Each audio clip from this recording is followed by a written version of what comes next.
I'm going to show you how to join the official Discord server for the Roblox game Solo Hunters. If this video helps you, consider subscribing to the channel.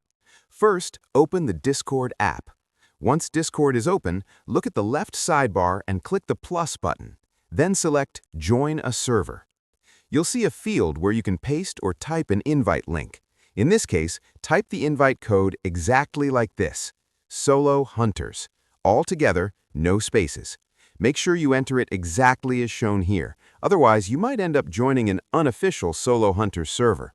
After confirming it's correct, click the blue Join Server button. You'll now be inside the official Solo Hunters Roblox Discord server. Next, the server will ask you a couple of questions. First, it will ask if you want to be notified when new game codes are released. I'm going to select Yes. If you don't want that, you can click Skip, then click Next. After that, it will ask if you want notifications when links are posted. I also choose Yes, then click Next again. Now, make sure to read the server rules and click Finish. And that's it. You now have full access to the Solo Hunters Roblox Discord server.